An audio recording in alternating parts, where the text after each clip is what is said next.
I be moving. Whipping the foreign, I'm cruising. The money I'm speaking is fluent. All of my business booming. Stacking my cash in abundance. All of my family funded.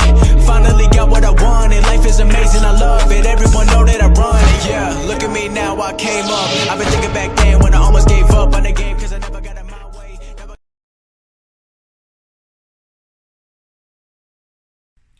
Yo les postos, c'est Sacha, bienvenue dans cette nouvelle vidéo Mercato et Actu Foot. Comme vous le savez, la Ligue des Champions reprend ses droits ce soir avec la fin des matchs retour des huitièmes de finale. Comme vous le savez, l'Olympique Lyonnais est en ballottage favorable et se rendra ce soir à la Juventus de Turin. Et Manchester City, Real Madrid, City vainqueur 2-1 à l'aller. Vidéo aussi Mercato comme vous le savez et aussi un point sur les absences du côté du Paris Saint-Germain. Comme vous le savez, Paris dans moins de 5 jours affrontera l'Atalanta Bergame en quart de finale de Ligue des Champions. Et on commence avec Manchester City, une jolie prime attend City en cas de victoire en C1. Comme chaque année, la Ligue des Champions est la compétition la plus attendue par les cadors européens. Autant sur le plan financier qu'historique, ce titre fait office de Graal. Si le Real Madrid, le FC Barcelone ou encore le Bayern de Munich ont remporté à plusieurs reprises cette compétition, ce n'est pas le cas de toutes les grosses équipes actuelles, notamment Manchester City, qui en est le parfait exemple.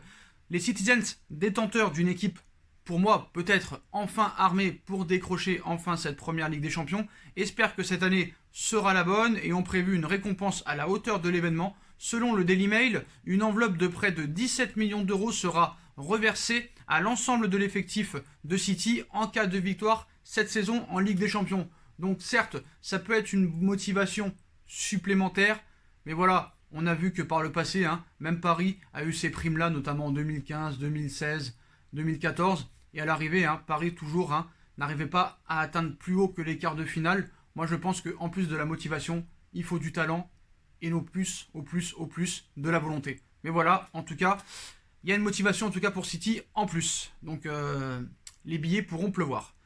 On passe au Paris Saint-Germain. On va faire un petit bilan des absences. Et on va commencer avec Thilo Kehrer, qui a une drôle de blessure. Comme vous le savez, Thilo Kehrer, depuis 1 an, enchaîne les blessures.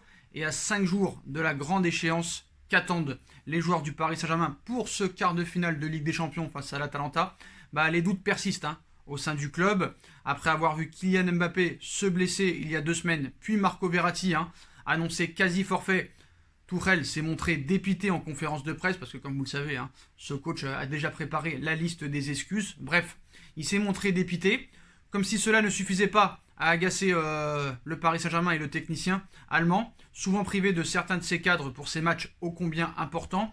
Il semblerait que le doute s'installe également quant à une potentielle titularisation de Thilo Kehrer. Le défenseur parisien a, comme l'annonce l'équipe ce matin, pris un coup à une oreille. Oui, vous ne rêvez pas, à une oreille contre Lyon vendredi dernier. Et cela aurait engendré une fracture d'un os au pourtour de cette oreille.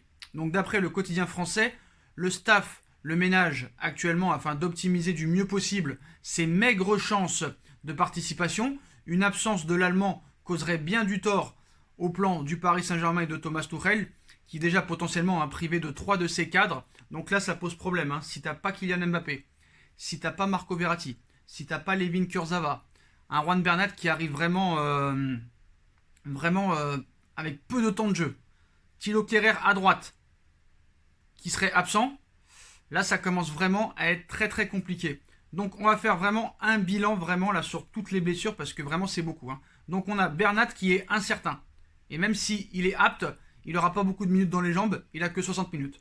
Kehrer incertain, Dagba qui revient de blessure, Verratti blessé, Mbappé fusillé, Di Maria suspendu, Icardi blessé, normalement il devrait reprendre le terrain samedi mais on ne sait pas, Diallo qui revient de blessure, Meunier, Kouassi, Cavani qui ont déserté, 4 mois d'absence à cause de coupure parce que tu n'as pas repris ton championnat.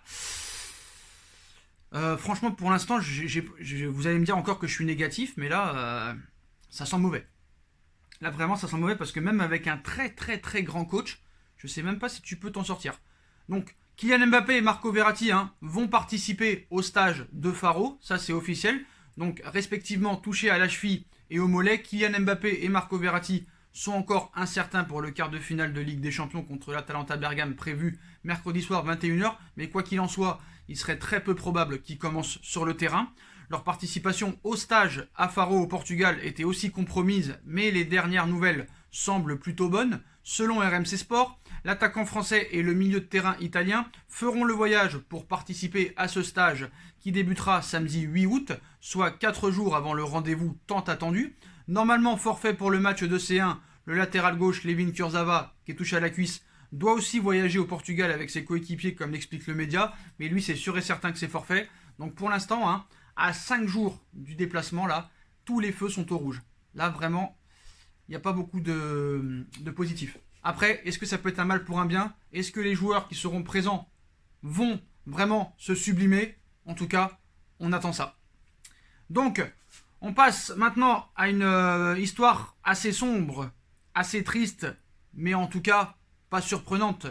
Les révélations, encore une fois, de Thomas Meunier sur son départ du Paris Saint-Germain. Donc là, vraiment, ça va clasher. Donc Thomas Meunier, vraiment, est un petit coquin. Voilà, un petit coquin ou une petite enflure, si je peux être poli, souvent annoncé partant au Borussia Dortmund ou en Angleterre. Le latéral belge avait déclaré le 1er avril dernier, et je le cite, « Tout ce qui circule sur moi sur les réseaux sociaux par rapport à Dortmund, je ne comprends pas. J'ai vu autant d'articles me liant à Tottenham ou à l'Inter. Je ne comprends pas cet engouement. Mon objectif principal, c'est toujours de rester à Paris. Mais pour l'instant, c'est assez calme. » Puis le 6 mai, ça veut dire 6 semaines après, ou 5 semaines après, il affirmait « Mon ambition est de rester au Paris Saint-Germain la saison prochaine. Le club le sait, ça se discute. » Et encore un mois et demi plus tard, le 25 juin dernier, le Diable Rouge quittait officiellement le Paris Saint-Germain pour signer au BVB. Mais aujourd'hui, le joueur faisait face aux médias allemands. À cette occasion, il a fait une petite révélation qui vient contredire complètement les propos qu'il avait tenus avant son départ. Il nous cite hier soir, et je le cite, « J'avais déjà signé au BVB avant le match aller, le 8e de finale aller de Ligue des Champions, entre le PSG et le BVB, le 18 février dernier. J'avais la chair de poule pendant le match. C'était la première fois pour moi que je jouais dans un tel stade et dans une telle ambiance ici, à Dortmund. Il y a beaucoup plus de spectateurs, tout le monde était debout. Je me disais, waouh, je serai ici l'année prochaine, a-t-il indiqué dans des propos relayés par Sport One. Donc, encore une fois, une nouvelle sortie médiatique qui va me faire réagir. Donc là, dans l'hypocrisie, on est au-dessus de tout. En dessous de tout, là, vraiment, là, le mec s'appelle ça une saloperie. Une saloperie. Le gars te dit qu'il veut rester au Paris Saint-Germain. Au mois de février, il te dit les fake news. Au mois d'avril, pardon, les fake news, je ne les comprends pas. On parle de moi à Tottenham, à l'Inter, à Dortmund, il n'y a rien. Un mois plus tard, il te dit je veux rester au Paris Saint-Germain, ça discute. Et là, le mec te dit qu'il avait signé juste avant le match. Allez, défaite de buts à 1. Quel genre d'humain tu es? Après avoir liké le tifo de l'Olympique de Marseille.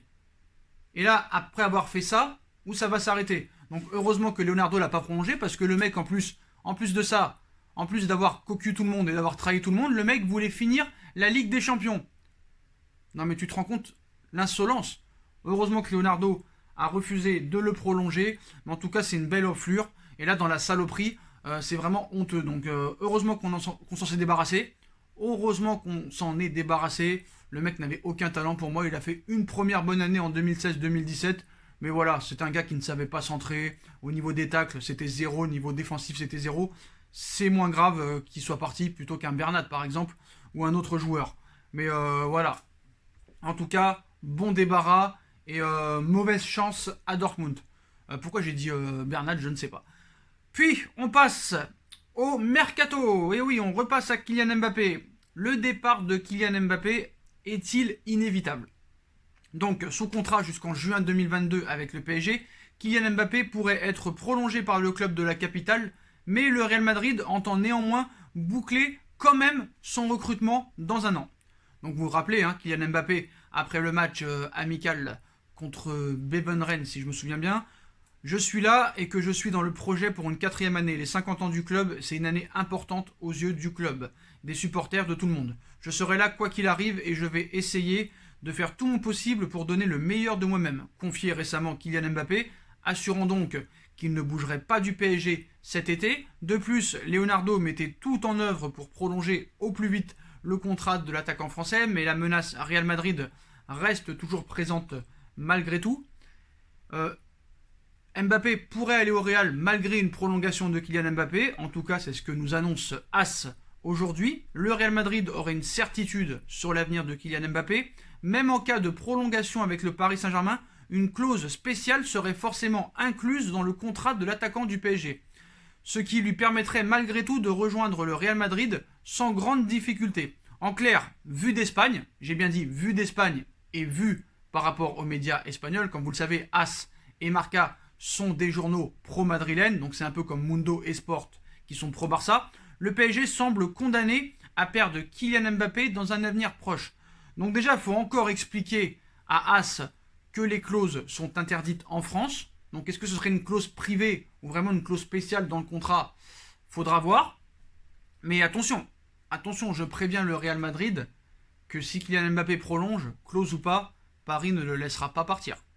Donc je pense que c'est ça qui freine pour l'instant Kylian Mbappé à prolonger, parce que déjà, il est sous contrat encore pendant 2 ans. 2 ans, c'est long. Paris a expliqué plusieurs fois qu'il serait prêt à le laisser partir libre, parce que vous le savez, un QSI, je vous invite à vous renseigner sur QSI Catasport Investments, qui n'ont vraiment pas besoin d'argent, et je ne vais pas me répéter, tous les joueurs qu'ils ont voulu garder au PSG ne sont jamais partis. On ne va pas vous rappeler Verratti, Thiago Silva, Marquinhos, Cavani et beaucoup d'autres. Donc voilà. Donc il y a beaucoup de joueurs à Paris qui sont partis libres, hein. Cavani, Meunier, beaucoup d'autres. Donc voilà, le Real est prévenu. En tout cas, on part plus sur une prolongation de contrat jusqu'en 2025. C'est les dernières infos qu'on a. Et puis, on passe les postaux à l'information incroyable. Vraiment incroyable quand j'ai vu ça. Et surtout quand j'ai vu dans le média d'où ça vient. L'information vient d'un média quand même pro-Barça. Donc comme vous le savez, hein, Sport et Mundo ont l'habitude depuis 2-3 ans de dire que Neymar va retourner au Barça, nous inventent tout et n'importe quoi, des échanges farfelus, des choses incompréhensibles, et les pauvres ont besoin de vendre. Mais alors là, ils nous envoient pas du tout Neymar au Barça. La Sport nous annonce que Neymar a demandé à Leonardo et au Paris Saint-Germain de recruter Luis Suarez pour remplacer Edinson Cavani, d'après Sport. Oui, vous ne rêvez pas. La presse espagnole aime toujours parler de Neymar. Comme vous le savez, un attaquant de 28 ans qui a quitté le FC Barcelone pour signer au Paris Saint-Germain en 2017 pour le transfert le plus cher de l'histoire du football, 222 millions d'euros. La rumeur qu'il envoie encore au Barça est lassante et n'avance pas pour Mundo et Sport. Alors Sport s'est lancé sur autre chose. Ce vendredi, le Brésilien demanderait au club parisien de recruter Luis Suarez, attaquant de 33 ans du FC Barcelone, qui est en fin de contrat en 2021 avec les Blaugrana. Donc pour expliquer cette volonté, le média catalan affirme que Neymar considère que son ancien coéquipier du Barça pourrait remplacer Edinson Cavani, lui-même uruguayen. Maintenant Edinson Cavani est parti du PSG, n'a pas prolongé les 2 derniers mois, il n'a pas fini la saison avec Paris. D'ailleurs, pour la petite info, Edinson Cavani avait tenté de revenir sur sa décision. Paris n'en a pas voulu et apparemment Edinson Cavani est en partance pour le Benfica Lisbonne. Voilà, c'était la petite info. Donc c'est pourquoi il voudrait plutôt des joueurs aux côtés de Suarez, donc qu'il connaît déjà, avec qui il a tout gagné presque au FC Barcelone, dont il a tout gagné. Voilà. Donc il faut bien sûr grandement se méfier de ces affirmations. On peut avoir le sentiment que cela vient surtout d'une idée étrange, que Edinson Cavani, comme il n'est pas là, Paris lui cherche un remplaçant, il est en fin de contrat, ça peut être crédible. Voilà, ça peut être crédible pour Paris, même s'il a largement prouvé quand même qu'il a sa place, franchement dans un effectif du Paris Saint-Germain. On a vu encore la fin de saison qui est tout à fait quand même potable du côté du Barça, même si le Barça n'a pas fini champion d'Espagne, il revenait de blessure, faut pas l'oublier. Et ce encore cet été, donc comme vous le savez, pour dire, même s'il a eu des petits problèmes de morsure et de vampire, Luis Suarez est un bon attaquant, faut dire la vérité. Donc, il serait très surprenant quand même que Paris fasse en sorte de faire venir Luis Suarez à la demande de Neymar. Pour moi, ça n'existe pas, je pense. De toute façon, le Barça ne vendra probablement pas encore un attaquant au Paris Saint-Germain. Je ne pense pas. Mais bon, vous le savez, le Barça a besoin d'argent. Même s'il est favorisé par le fair play financier, le fair play financier ne pourra pas toujours cacher les fraudes du Barça. Neymar demande peut-être Suarez au Paris Saint-Germain. Le Barça voit que Suarez est en fin de contrat dans 1 an. pourquoi pas le vendre pour le Barça? Apparemment, hein, le Barça serait prêt à le laisser partir pour une somme avoisinant les 25 voire 30 millions d'euros, avec certains bonus. Je ne pense pas que Paris fera ce transfert à la demande de Neymar, mais voilà, c'est Sport qui nous annonce qu'apparemment Neymar aurait demandé aux dirigeants parisiens de faire Luis Suarez pour remplacer Edinson Cavani.